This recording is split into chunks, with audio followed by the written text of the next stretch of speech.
Welcome to the Come Join the High Life podcast, home of the hustlers, the innovators, the gifted, and the honorable, where we stay high on love, high on impact, high on faith, and high on energy. So if that sounds like you or what you represent, you're definitely in the right place. Welcome to the Come Join the High Life podcast. Welcome to another episode of the Come Join the High Life podcast. I am Mr. High Life Films. And I am Tramika. Yes, and we are here today thanking God for another day. I am truly blessed. How you doing today? I am doing amazing. Feeling good, looking good. We on that 75 hard, holding it down. The 10th day. Oh, we holding it down. We on one of them days. Staying consistent, baby. They're all the same to me right about now. They just run together. Just do the job.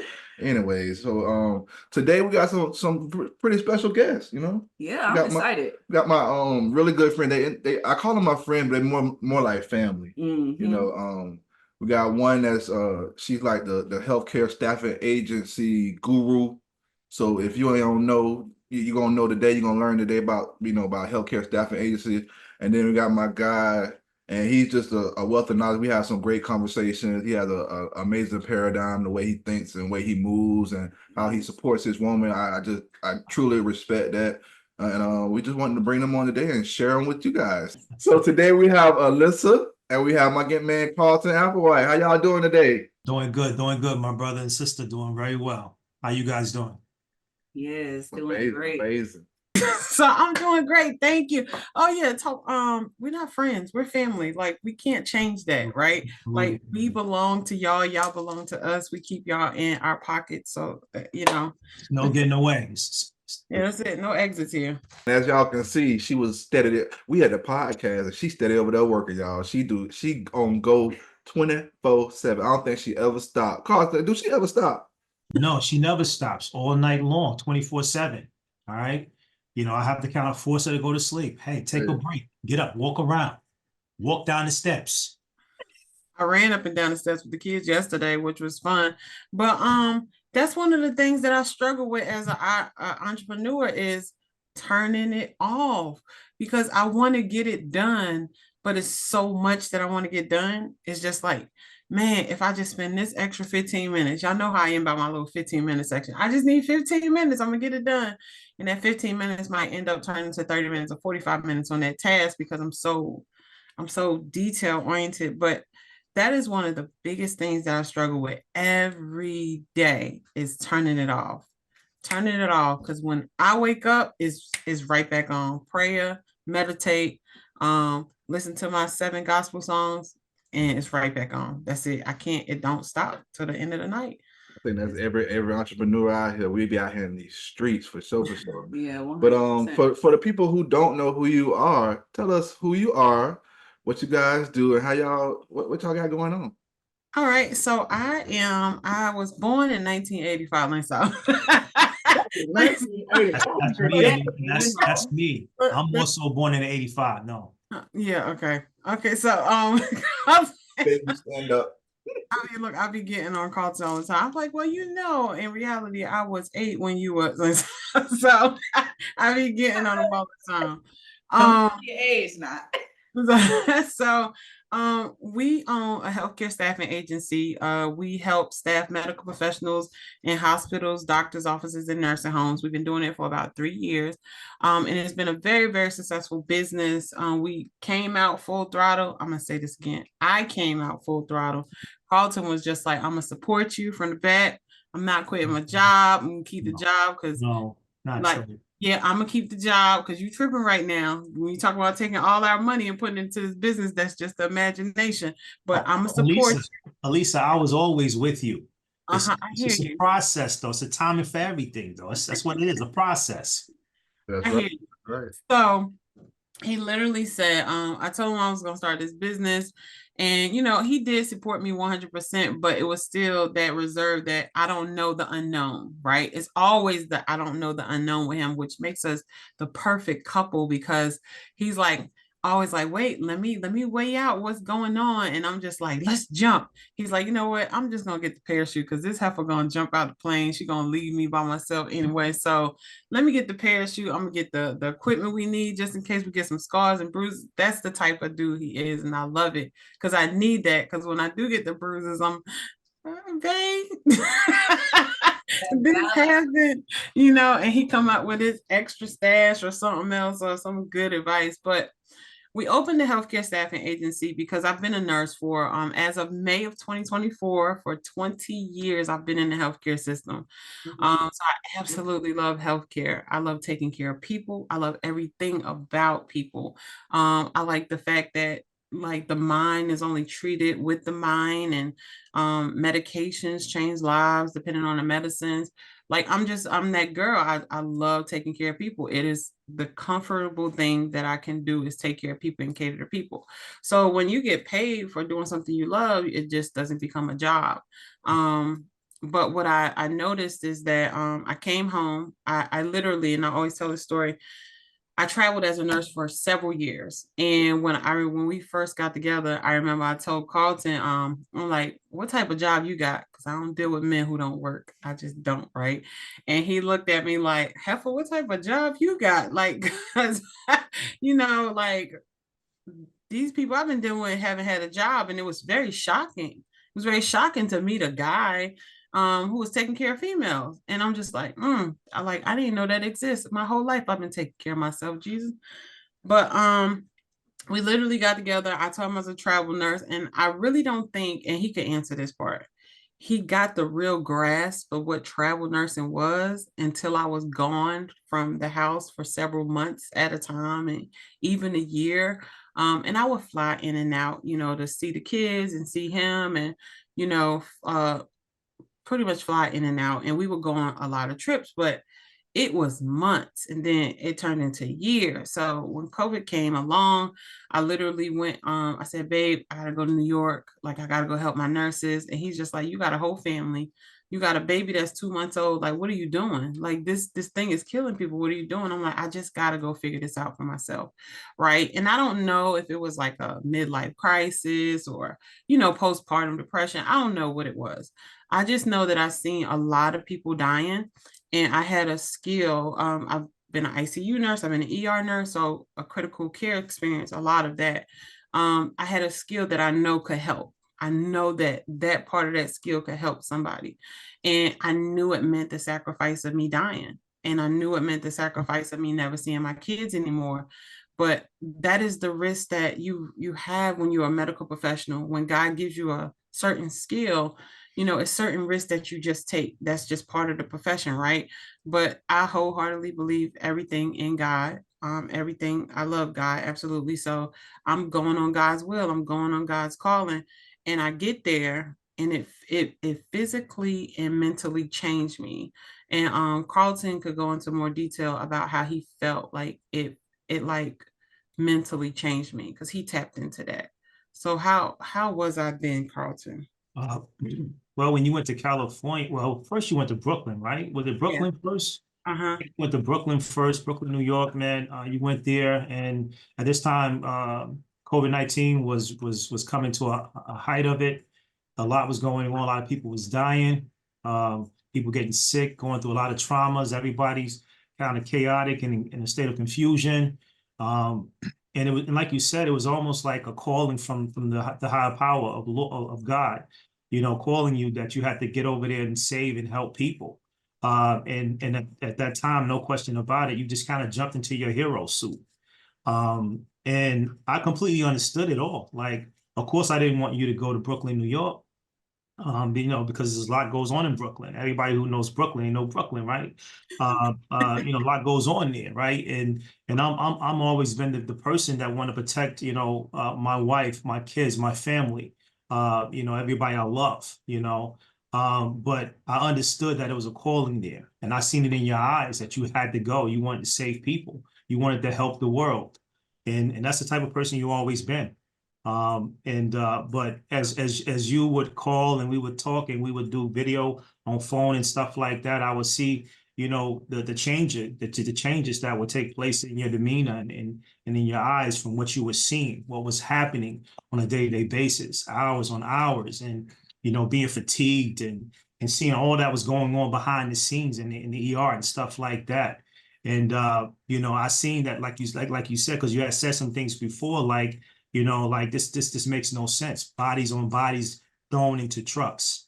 you know, and at this time, you know, it was more than just about, you know, bodies. It was like money involved, like the hospitals, you know, as a whole, you know, is getting paid, super paid, you know, behind these bodies, being piled on bodies labeled as COVID-19 when it may have been something else. But it was really deep and really crazy that what I was seeing, what was going on in the transition on Lisa. And she also went to California, and the culture that she was experiencing from Brooklyn to California alone was a lot, and you can see it. You know, but myself and the family, we was totally behind her. We knew what she was doing. We knew what she had to do. Duty calls. It just takes me back to the time. I remember a time early on in me and Elisa's dating where we was I think we was in Charlotte. We was in Charlotte, North Carolina, which is where we reside now. And so we was hanging out with some friends of ours, and then all of a sudden it was on a weekend, and a car accident occurred. A car just tumbled over, and as we're passing in the passing lane over there, we see the car tumbling over. And so people are starting to stop and get out and stuff like that. It's enough people around to kind of support that situation. But we was like, wow. And so Alisa at that time, she was like, no, stop. You have to stop. I have to help. Stop, let me out, you know, duty calls. And so it's just a certain thing of a protocol for nurses, that when you see something, you see people going through, you see an injury, you see a major crisis or something going on, it's your duty as a nurse to get out and go and assist those people and help. Wow. And there was enough people that could had handled that situation, but Alisa felt that she had to go, so we had to stop, and we stopped. And no question, she rushed to the scene, and she was a major factor in that person's survival. And so, you know, it's the same thing with California and with Brooklyn. You know, so I'm totally behind the heroes and the heroicness of it. Awesome. Run to the trouble. I love that, because, you know, just hearing these different stories and, you know, the sacrifice that was made during COVID-19, and, you know, your passion for nursing. Like, you have nurses that see an accident, right? And they may just pass by because they feel as though they can't help, right? There's nothing that I can do. I don't know what the situation is. I'm sure the ambulance is on the way. So, you know, they got it handled, especially if it's so for you to be relentless and say, hey, let's stop this car, I can help, and then be a major factor in helping that person survive, make sure that they were good. That right there is amazing. So that just brings me to my question, like, why are you so passionate about healthcare? So number one, everybody's going to be a patient. And I had to realize that during my first residency as a patient. And I say residency because I'm going to probably have some more, right? Especially if I'm working until day up and sundown. Eventually I'm going to get dehydrated with the water that I'm taking, right? Something's going to defunction. So I understand that everybody is going to be a patient. And my grandmother, being raised by my grandmother, and I always tell people, she literally coached me as a child. So anybody who had my grandmother, they did two things. They scratched her back. That was just it. And then they scraped her toes, the bottom of her feet with the butter knife, right? And the same butter knife that you wipe off and put in the drawer. That's what grandma did. She ain't played. That's what she did, right? So all her grandkids did it. But because I guess I was the youngest grandchild, the older grandkids would just push me and be like, you do it. But I would volunteer to spend that time with my grandmother, to learn from her. She was very aggressive. We're going to say that. She was very aggressive. And if she was here now, they'd probably declare her as a psych patient, but she would love me. She would love me. She didn't like yellow men. I'm just saying, I told you that before. She would love me. I love conversating with the older elders. I get a lot of wisdom from that. So it's just crazy, but I'm a charmer with the older people. So she would love me. Yeah. All right, I love it. Yeah. So I was about to say, do we got the same grandma? Because I sure used to be cutting my grandma toenails. But I actually I'm like you. I really did love to have that time. It was I wasn't really an only child, but my brother was gone, so That was my time with my grandma. I mean, I ain't have my mom, I ain't have my dad. So me and my grandma, if you need me to cut your toenail, girl, I got you, baby. Because she sure gave me some good massages too while I was Uh-huh. cutting toenails. So Right. Our grandmothers was like our second mothers. for sure, for sure. Well, my grandmother was my first mom. My mom, she was in the world, right? God hadn't turned her around yet. So my grandmother was really the only parent that I truly had that was a parent, that was parenting at that time. And it's just I fell in love with that factor. So I fell in love with brushing her wig, with brushing her teeth.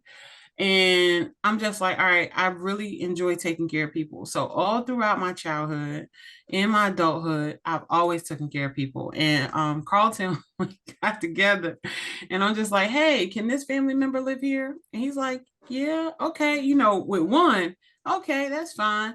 When they start bringing 6 kids and 10 kids, and then we got 15 different family members in here, and he's just like, so they're not gonna pay no bills?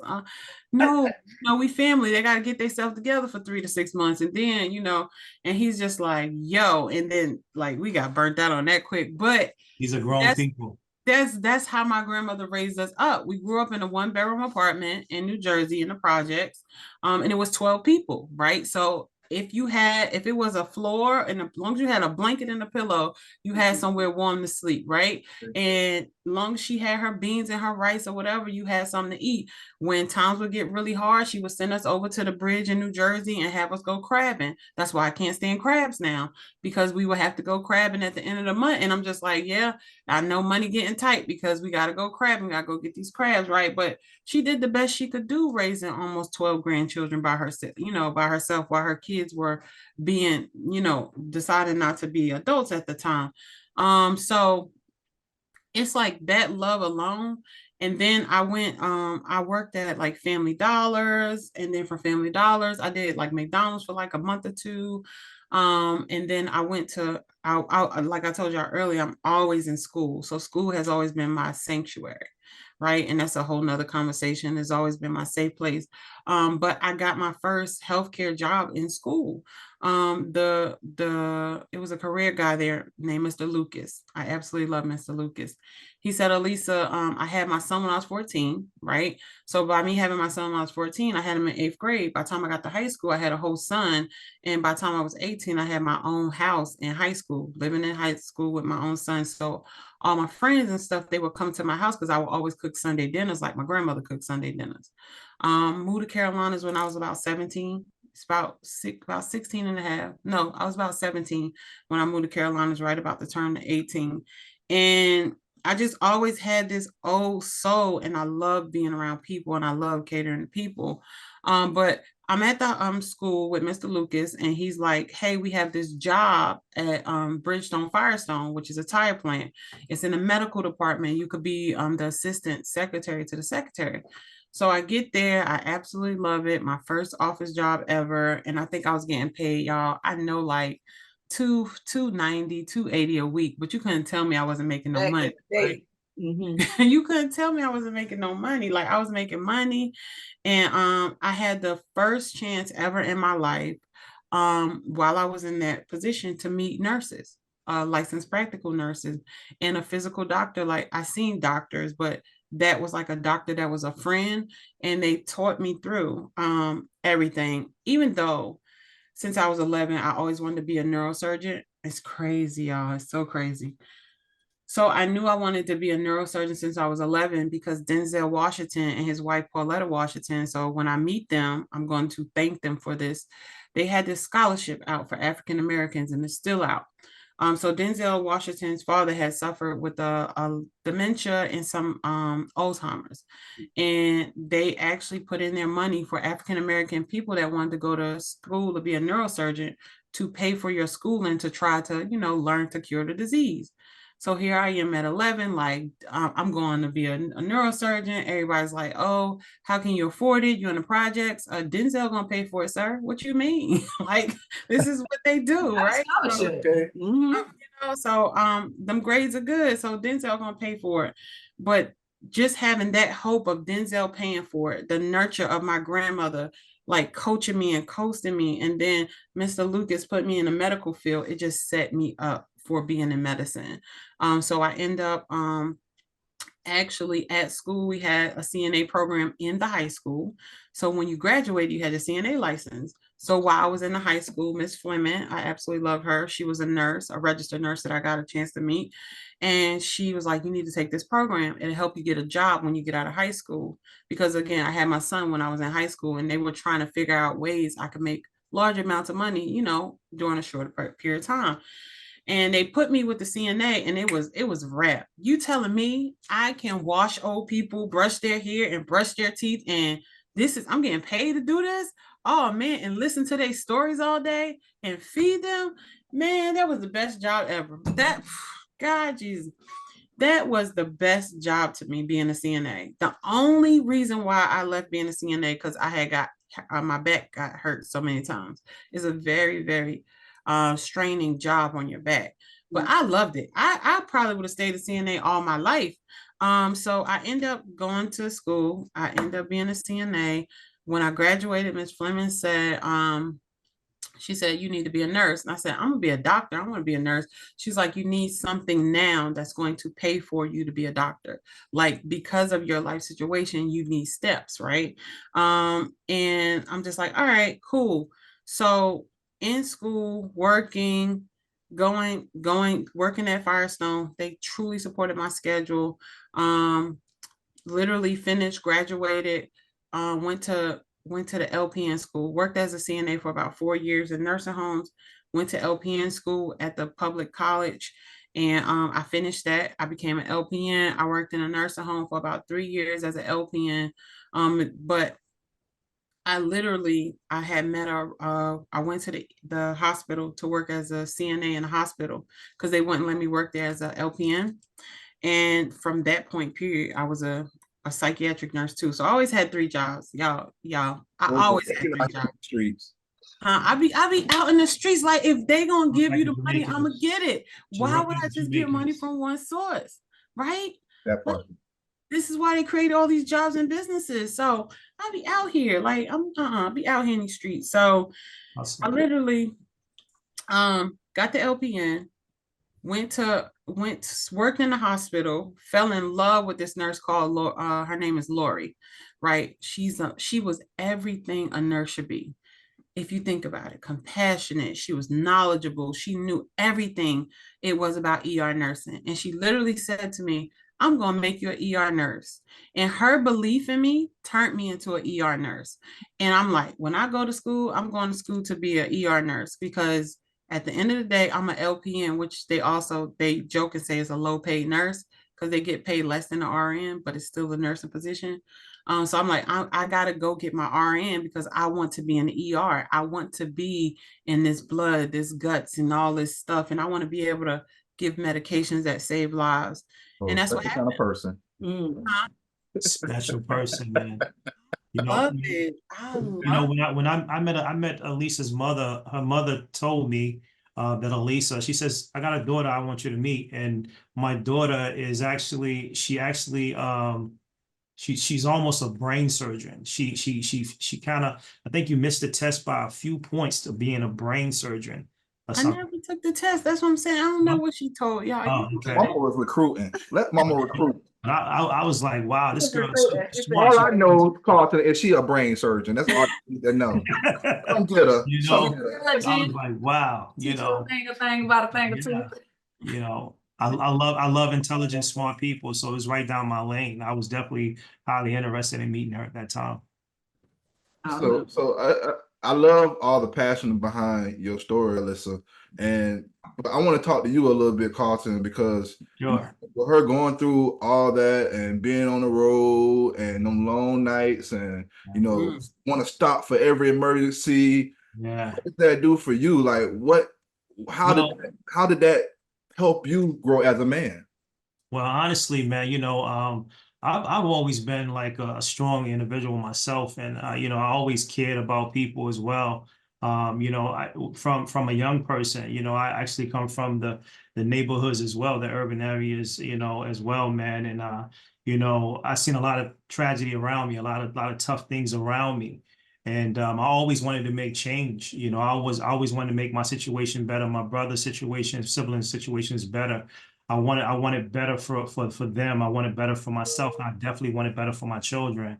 You know, no matter where I've been in my journey of life, you know, from the Carolinas to Newark, New Jersey when I was younger, to through DC, the DC area. I'm what you call kind of what you call a traveler or whatever, but I've seen a lot of things, man, and I've always been the type of person where everybody want to seek counsel, they want to seek advice. They always want to bring me up in some type of stature or structure, you know. And so like I always been a strong bona fide person. And so me and her met on that. You know, we met with basically looking in the mirror at each other. So when I seen Alisa, I seen Carlton. When she seen me, she seen herself. And so we was the same breed, we was the same being. And we've been through some of the same struggles in relationships. And so my thing is that I believe in the king and queen theory. So I respect the queen. You know, I'm going to definitely be behind the queen. I'm going to honor the queen and whatever her heart desire. If I can add to that, if I can help to and assist with that, I'm gonna be right there because I expect her to be there for me as well. But so no question about it, man. And, you know, seeing all of that was great, you know, because you know, it's a reflection of us both helping people. And you know, when you look at it, man, you bless others and then God's gonna bless us, right? I think Carlton thing was he's seen, you know how sometimes when you in a relationship, you don't see what's going on in a relationship. Everything looks great to you in a relationship, but the people on the outside see what's going on. He literally seen like how people was taking advantage of my relationship with them. And he was just like, yeah, not my wife. I'm so sorry. I'm here. It's not going, it's not going down Time's anymore. up. Yeah, Right. I'm clear now. I love that because, you know, just when you have a supportive partner, that literally changes the game, you know, Big facts. especially when you're running in business, you know, when you're working 2, 3 jobs and just having that discernment, like how you were just saying, you know, people coming into my life or my husband coming into my life and seeing the people that's in my life taking advantage, you know, of me, he's able to, you know, evaluate and vice versa as well. And so the passion, first of all, you know, you talked about your life growing up, how you already had this passion for healthcare, right? Because you took care of your grandmother, you took care of people that's around you. And so owning your own healthcare staff and agency, like what are some of the lessons that you've learned over the years that can help individuals or nurses rather start their healthcare staffing agency? Oh, that's a good question. The main thing that I teach people is they got to remember that at any moment you could become a patient, right? So you got to treat people how you expect to be treated. If you become a patient and you can't breathe, or you can't talk, or all of a sudden you can't respond, you will hope that the person that's saying they're taking care of you are actually doing that, right? They're being professional, they're being compassionate, they're still showing you dignity, right? They're not just like treating you any type of way, leaving you sitting in your stuff for hours, and then you wake up out of a coma and everything messed up, right? You're hoping that they're taking some pride in what they do. So I always teach people to just take pride in what you do, be very compassionate about it, because people always say, that could be my mother, that could be my sister. I know, let's go deeper. That could be you. At the end of the day, that could be you. And if that's you laying in that bed, any person that becomes a patient want the best care ever. They don't care that the nurse got 20 other patients. They don't care that anybody else is there. They care about when I call, you better come answer, right? So why not already exceed that, right? When I do my staffing and when I do my nursing, I am in your face all the time. I'm in your face before you call me, because I want you to know that I'm thinking about you when you ain't even thinking about you, right? I'm thinking about you might have had failed from the last time I did that round, or I'm thinking about you might have had need somebody to change you, or you might have a headache, or you might have a heart attack, or you might have something from that last time I seen you, and I want to make sure that you are okay. You're going to pay a lot of money to be in this hospital bed. You're going to pay a lot of money for all of the things that these doctors going to say that you have, right? And then you're going to pay per doctor. So you're not only going to pay the hospital bill, but now you're going to pay per doctor. Then you're going to pay per procedure. You're going to pay per test. Then you're going to pay per pill. You're going to pay all this money, and somebody going to treat you like you don't even exist. Like, that's just not fair, right? We take an oath as medical professionals to be compassionate, to be there even when nobody else is there. So to Carlton's point, when it comes to an accident, right? And if somebody has an accident and they figure out that a nurse's license plate or a doctor's license plate went past the scene and didn't respond, that family, if they want to be thorough enough, they can sue, right? Because you're supposed to legally, be there. But if Don't tell me that, and don't, because if I get in action, I'm doing good life. you really can. Right there. Because they're supposed to consciously say, I'm here to save your life. But during that moment, we wasn't even in our car, so nobody would have knew. But it's just something embedded in you. When you know how to save a life, how dare you walk past a life that can mean so much to somebody else, right? That life that I potentially saved could have now saved my kids' lives, or they could have had kids that saved my kids' lives. And that's how I think. I think everybody has something that they're going to interact with people in lives. So why not treat them with compassion? Why not care about how you're treating people and what you're doing? So that's one of the things, the biggest thing that I teach in healthcare staffing is, if you come with that part, that's half the battle. Caring about people and actually caring about, making sure that they get the care that they need. And then not only on patients, your medical professionals, right? You can't be having medical professionals and you keep complaining about everything they're doing. You're doing this, you're doing that, you're doing this, you're doing it, right? What can I do to approve it? Why are you doing it? So we did like this holistic approach on medical professionals. I literally sat down with my husband and I said, all right, when I was a nurse, this is all the things I needed to make me successful. So if I can supply that as a healthcare staffing agency, we're going to be very successful. When I was a CNA, I needed somebody to watch Jeremiah so I could go to work at night, but I couldn't call out because I would have lost my job. So what Jeremiah ended up happening, he ended up sleeping in one of the hospital beds until my shift was over. Nobody wants to bring their kids to work. So what do? With our healthcare staffing agency, we built a nonprofit called TOTLHS Heart of Gold Inc. That nonprofit now pays for childcare for our medical professionals that need childcare, right?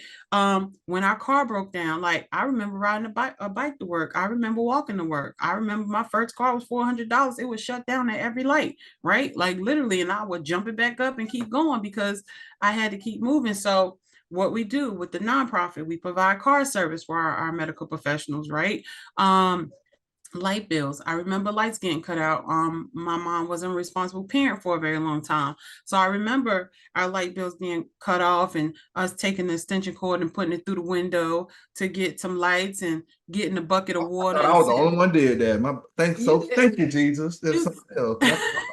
Look, but did you ask the neighbors? Did you ask them? No. Sometimes, right? Sometimes, right? But if you're in the dark, right? But the neighbors we had, they were cool with it. But getting a bucket of water, like getting a bucket of water, and this is your bucket to take your bath, to go to the bathroom, to do all this stuff with, like that. I remember that stuff, and I'm just like, yo, I never want people to experience this. So if you have a bill issue and it's a reliable issue, we can take it out your check. You can go to our nonprofit and we could just write it off. So we automatically pay our medical professionals bills, certain bills, their rental bill. We help them get approved for mortgages. We help them with the down payment for mortgage. So I literally made this company, and it started by everything I needed as a nurse that would have made me been as successful as possible. What was it? And then we have the Heart of Gold Gala, which I am absolutely ecstatic about. So Carlton, I want you to express a little bit about the Heart of Gold Gala. Well, the Heart of Gold Gala was just a great experience, a great creation. It's a celebration, it's a reward service for all our CNAs, LPNs, and RNs, all our medical staffs, man, all their hard works throughout the entire year, all their efforts, all their sweat, blood, and tears. You know, it's a celebration of those individuals. You know, we have Oscars, you have all these different awards in the world, you know, for hip hop and for country music and X, Y, and Z, but nobody's really celebrating and giving award statuses for the true heroes, the frontliners, the nurses. I mean, without these guys, these people, man, you know, death, babies, life. I mean, come on, that's the biggest celebration of life that we should be rewarding is these heroes. You know, just like firemen, you know. And so, you know, it was a wonderful, beautiful event that we had there. And we have it each and every year to give these guys the ability to get up there before everybody and celebrate themselves and celebrate one another, and then speak, you know, in how the changes of top of the line healthcare staffing has affected their lives as well and their families. It's beautiful. Just by you giving them some recognition, they're going to do their job 10 times better. They're going to go out there and they're going to they're gonna put in an extra hour when they ain't really get paid. Like they'll put, I don't get paid for that, but I'm gonna do it anyways because somebody recognized me for doing what I know Alisa said all the time, doing stuff behind closed doors when nobody ain't watching. And if I get recognized on a platform like TJTHL, top of the line healthcare staffing, Heart of Gold, then that's gonna give me that little extra oomph when somebody not watching. Yeah, I'm gonna do this because, you know, I know somebody is gonna be watching. All the time somebody watching, even when the door closed, in my opinion. Exactly. They're representing top of the line at all times, you know, like you say, you know, and that's the thing about it is that our nurses, CNAs and med techs, they walk into these facilities and they walk around and outside their job sites, you know, but they walk around with that badge of honor. It's like a badge of honor. You know, this is top of the line quality, you know, giving straight quality and, you know, and compassion to the patients. We're not just your ordinary nurses, CNAs, and med techs. We represent top of the line, you know. You just gave me an idea for y'all. You just gave me an idea. Maybe y'all need to make top of the line patches. And when a nurse get that award, she could put it on her RPN or something. I don't know how nurses get down, you know, how Right. Even, you know, speaking on the rewards, even for the individuals that probably didn't get a reward, they see everyone else being honored and it makes them want to work even harder. And they're gonna hate a little bit too. So we appreciate it. Well, I'm so glad True said that. Everybody that's invited to the event gets an award. It's an invite only. So it's 52 people that we invite to the event. We were blessed to have US Bank to sponsor it the last year that we had it. And we had some other people, but US Bank was our biggest sponsor. And all 52, that was like the impact. They all got a chance to tell their story.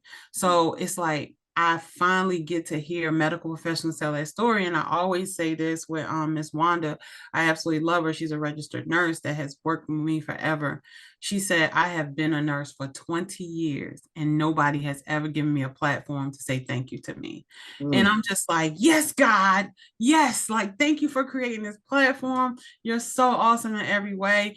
And to your point, George, like you were saying, people don't think that people watching, but I always tell people, I don't need no supervisor to do my job because the only supervisor that I care about, their only point of view is God. Like, and I want him when I get to heaven, him like, I seen you ain't changed that patient for 6 hours and you were sitting there on your phone and doing all that stuff and that person's skin rotted right off. No, you got to pay for that. See, people think they be getting away from it, but no, you're going to have to pay for it. So guess what? I'm going to get my tail up. I'm going to go change that patient as a nurse, because I had a nurse that literally told me, I don't get paid to change diapers. This is why I got a nursing degree. And I'm here to tell you that nurse is alive. I've been nursing for a long time. I change diapers. I clean up vomit. I wipe tears. I do it all as a nurse. If it is a job that is doable and God has said, you are my servant, get it done, I'm going to get it done. Period. I ain't got time for what I'm not supposed to do. I don't have time for limitations. You tell me when I walk in your building what I can't legally do, because I could do a lot of stuff, but tell me what I can't legally do, because we want to keep our license and be happy. But I'm just great. Like like True was saying, you know, when you have somebody who supports you, right? And I'm very honest and open with y'all. This is second marriages for me and Carlton. And that was the biggest thing, to have somebody to be like, yo, I'm about to go all in. I'm about to give it all. I want to be filthy rich. I want to be so rich it's ridiculous because I have a billion problems to solve. I know I do. I want the big house. I want the big car. Are you down to do this? Because if you're not, we don't even need to, we need to end it here, right? Mm-hmm. We need to end it here. And Carlton's response to it was, I want it all. I want the same thing you want. But at the same time, I just really want to be loved. Like, I really want somebody to really love me. And I'm just like, oh, this is perfect. So it was a great fit because when I am excessive and compulsive and I'm just at work, he'll come, he'll fix my food. Half the time I don't even get up. Like, I get up, go to the bathroom. He'll fix my food. He'll have my drinks there. And the same thing with him. Like, when he's overly committed, I'm there and I'm like, let me make sure he eat. Let me make sure he drink. That balance comes with us actually taking the time to get to know each other. And Carlton can express this or not. But when we first met, I asked him 250 questions. I was not sleeping with that man until he answered 250 questions. Period. Right? Period. Not 50 cents, 21 questions, 250 questions. 200 and something questions. I really couldn't believe it. I thought it was very unique and out of this world. And to me, it was very impressive and very intriguing. So to me, it was a stimulation to the mind. And that's where I was. I wanted to build a relationship with her mental before I even got to the physical degree and all of that. I wanted to actually get to research that mind, see what was up there for real. What her roots and her core really was about. And then capture that heart, and once you capture the heart, then you got the soul, you got the person, the full person, and then it's complete. And I love the questions, man. It's very unique, and she's a very unique specimen, a very unique person, individual, and she's a blessing to have on any platform, on any level, and any business, as any mentor. She's awesome. I second the motion. So, I mean, everything that we discussed. How do you balance running a business, a successful business with multiple, employees, being a mom and being a wife? Like, how do you balance all of this?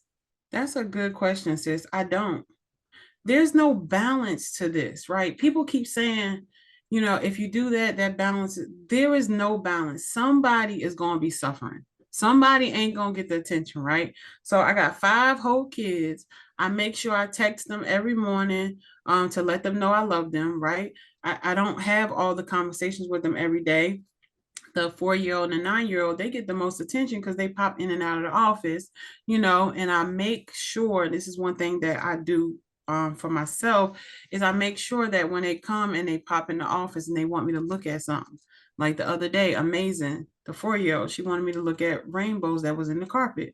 I stopped doing what I was doing and I lived in that moment with her to look at the rainbows, right? Because I realized the importance of the little things that makes the most impact on kids. Now, before, with my kids, it was money. It was, look, now you want these shoes or this clothes. I got to go to work, and I got to go to work for 5 or 7 days a week. And they were like, all right, it's an even exchange. Cool. But it wasn't an even exchange for them mentally, because I see how it messed them up not to have a mom here all the time and dealing with all the crazy stuff that I allowed to happen around them, right? So the 2 last ones, I always tell Carl, I ain't have no more kids. Like, we already know I ain't have no more kids, so we need to enjoy these 2 last ones as much as we can.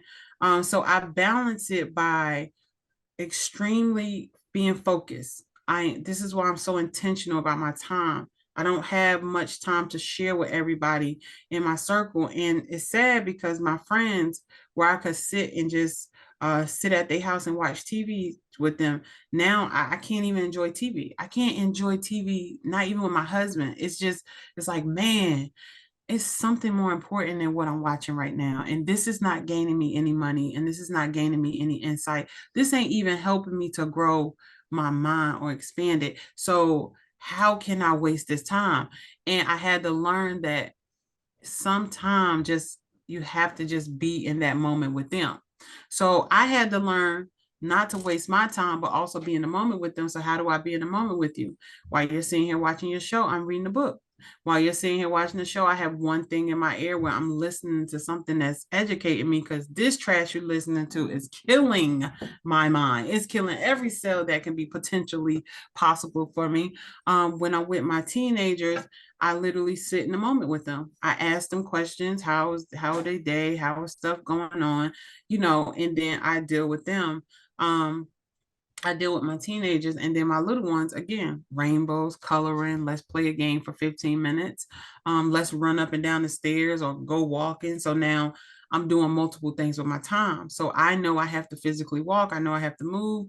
So I'm going to take you with me. So now I'm going on a walk with you. We walk to the playground. You think I'm taking you to the playground to play. I'm taking you because I really need to get these calories off. But at the same time, we're about to play tag with each other because I need my cardio. So let me play tag with you. So I'm getting my cardio in. So I'm learning how to take 1 hour and do about 3 to 4 different things in that 1 hour by breaking it down in 15-minute increments or gathering it all together into one bundle. But again, everybody loses something, right? So we're teaching these people right now. We're teaching our mentors. And my job is like, yo, what you doing? Like we calling you, we emailing you, you not responding. And I'm like, y'all, I'm teaching people right now, so I can't respond. So somebody always have to suffer. But when you get to certain levels, I think that especially in business, you should focus on one thing. Before I knew about this consulting, educating, teaching people how to build a healthcare staffing agency from scratch, I knew how to build my own healthcare staffing agency. I had my head down. I focused on that one thing. I got the revenue that I desired. And within the second year and a half, I said, all right, now that I got this down, now that it's almost like lock and key, then now I could teach somebody else how to do that. And that's what I did. So I think entrepreneurs, if they just focus on one thing, master that one thing, let that one thing then bring them into multiple things, they can learn how to focus. But that's how I keep it all together. I don't have a balance. I will lie to you out my mouth. If I say, girl, I balance this, I take 50%. No, I don't. I don't have a balance. Whoever gets their time is whoever gets their time. Whoever gets around me is who get their time.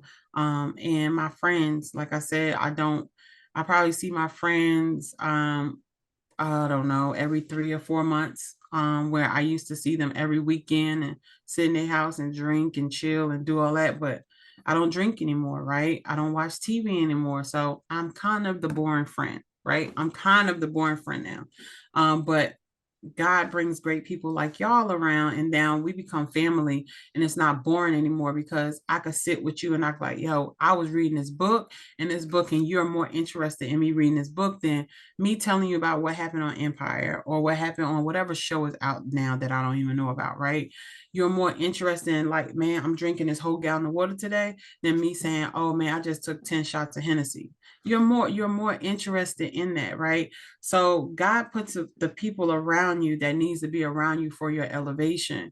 You just got to be okay to accept them, right? You can't have your guards up all the time when it comes to people. You do got to learn how to trust people.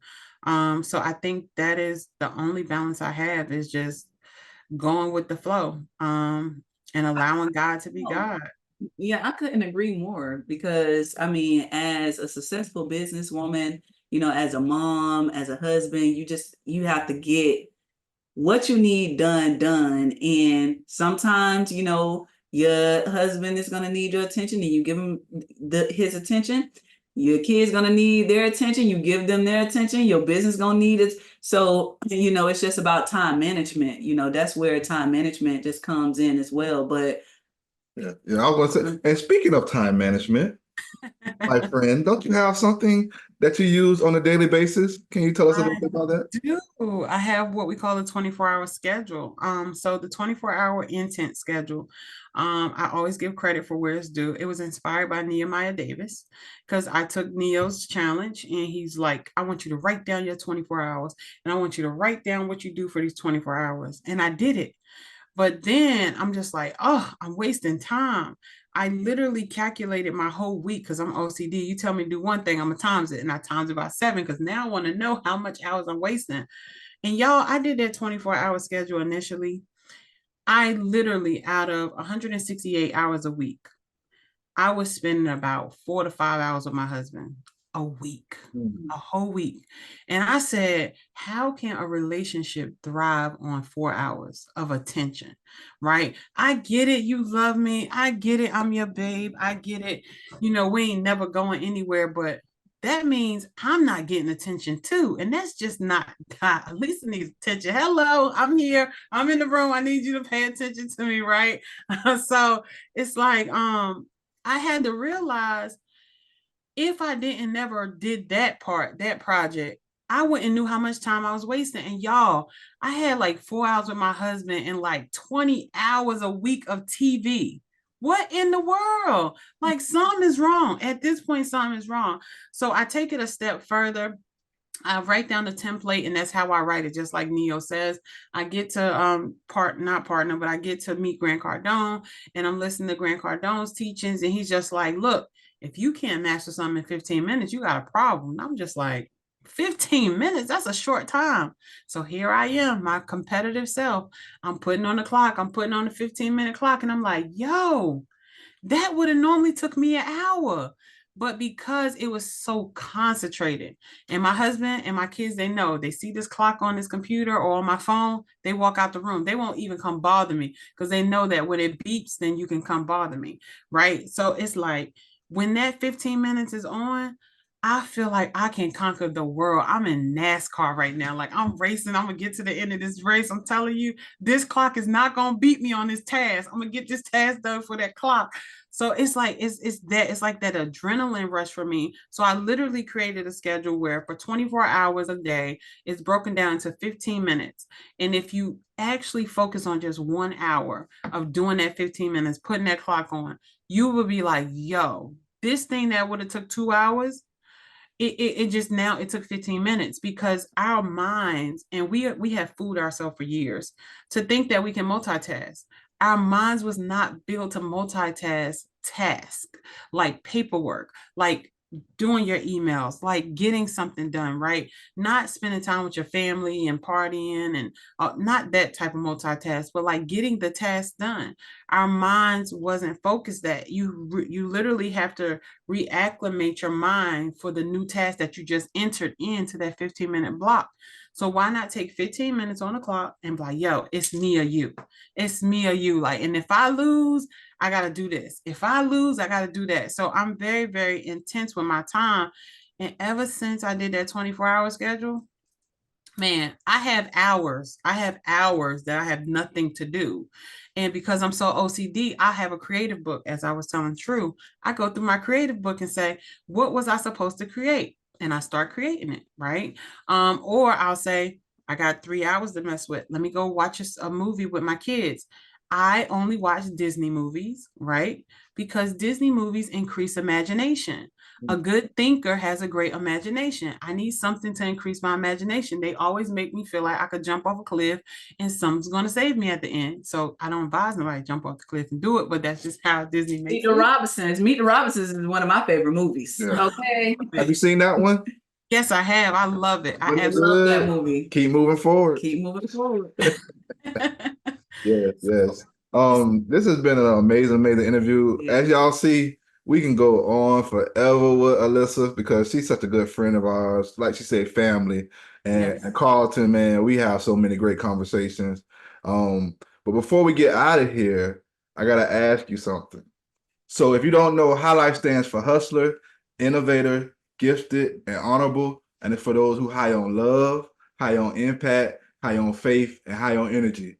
Which one of those acronyms resonates with you and why? Man. Man, I like all of them, to be honest with you, man. But love is one of the biggest ones for me, man. Love is everything. And you know, this world was created with love, you know, and with love, man, you know, we can accomplish a lot. And giving love, I'm a soul believer, man, that what you put out, you'll receive. It comes back full circle. And so the world, our kids, man, our businesses, the patients, you know, everybody need love, man. The world will be a better place if we can create and generate more love in everything that we do. love and giving people value, pouring into people with ideas, love and leadership and guidance. All of this creates value. All this creates financial statuses. So I'll say love everything that you're doing as we move and we breathe and we walk through this life and this journey. And in doing so, we all build super wealth on many levels. Which one of those best represents Alisa? Innovator. Mm. Innovator. Definitely innovator. Everywhere in my life that I've been, I have always been able at every age to gather people together to listen to what I got to say. And I've always been very creative where I create different type of templates. I wrote a whole play for when I was younger. I just changed the audience. Like people like, you coming to the party? Because if I'm coming to the party, it's a real party. If I ain't coming, it ain't no real party. It's not a real party without Alisa, right? And that's without alcohol. Alcohol slowed me down. So like, don't give me no alcohol. Give me some water and watch how I act. I act crazy, right? But innovator, right? Because God has literally gave me a gift to gather people and have them to listen to the message that he's given to me. And I am going to do everything that I can to go all over this world and spread that gift to let people know that number one, God exists. And if you build this relationship with him, life will be so much easier for you. If you understand that we are not in a physical warfare, but a spiritual warfare, and the people and the reason they act the way they act is because the spirit is tied to them, not the physical person, because they have no control, right? We think we got control, but we have no control, right? We only have control once you figure out who God is and what God is and whose God is, right? Who you are. Then once you figure that out, you're like, all right, I start gaining control over my life.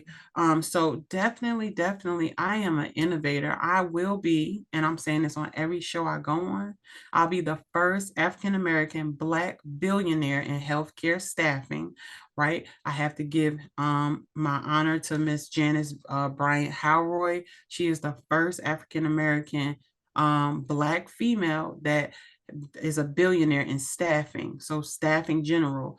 I'm coming for that healthcare staffing title. There's none of us doing it that big on that level. And I have a billion problems to solve. So I'm going to let God do what God do. And I'm going to keep innovating. And thank you so much for having me on this show. I really, really appreciate this, family. I was just going to say, innovator definitely describes you because you are definitely showing us how we can have another source of income through creating these healthcare staffing agencies. And that is something that, it really isn't talked about that much. I mean, we talk about the nurses and the doctors and, the CNA, the LPNs, all that stuff, but they don't really talk about that staffing part, so just the fact that you want to take the initiative to be the one that's going to be the first billionaire woman in healthcare staffing agency. Period. That just says a lot about you, and that's why you one of our great friends. And before we go, I would like you to tell us how people can get in contact with you. If you have anything going on, how can they tap in with you? I got something going on every week. I am like the United States, as Marcus Rocher would say. I got some advertising every 60 to 90 days. Y'all need to know that. I am not passing up on this marketing stuff. Y'all go ahead and sleep on it if you want to. At least got something every 90 days, okay? So every 60 days, we do something. Right now, we have the challenge coming in January. So at the end of the January, we're doing a 5-day challenge where we're teaching people how to build a healthcare staffing agency from scratch. We're giving you all the game. But this Thursday, we have the webinar, right? So we have the webinar up into the event where we're teaching you how to build a healthcare staffing agency. I told people I don't know how to give fluff. It's really hard for me to give fluff. I give a lot of game and you just figure it out. You know what I'm saying? Period. It ain't going, it don't lose. I don't lose anything from giving you the game and you implementing and change your life. So go do what you got to do, right? And I'm always a resource here if you need me here.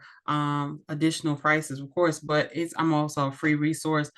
Great thing that I always tell people if they want to know more information about me, go to The Real Alisa Applewhite, right? Anywhere on this social media market, you will find The Real Alisa Applewhite. YouTube is gold. We have over 400 videos there where we educate you about healthcare staffing, about business. People ask me questions. So if you have a question, you can DM me the question. We answer the questions live. We go live every day, Monday through Friday at 12 p.m. You can catch us answering your questions on Saturdays and Sundays. We have recordings, but we're going to have this challenge. So this challenge is literally helping people to build their own healthcare staffing agency from scratch. Right now, we have 10 mentees in our course right now that we're finishing up. And I'm just so excited about their lives because I'm giving them information that wasn't given to me. And it's not because the mentor didn't give it to me. It's because I didn't probably ask for it, right? So I'm changing lives here. So definitely come follow me. Come, let me tell y'all about healthcare staffing. People just think that it's like, they always think it's home care, right? Healthcare staffing, for clarity, is a nurse or a medical professional going into a hospital to work, or going into a nursing home to work, or going into a doctor's office to work. They don't go into the home, right? They only go into the home, and this is a little loophole, okay? They only go into the home when the actual home care owner calls you and say, hey, I need to do a contract with you. Now they can go into the home because you're supplying them with the nurse. You're not supplying the home health with the nurse. So the thing that I love about healthcare staffing, other than any other healthcare business, is it is client to client, right? So it's business to business.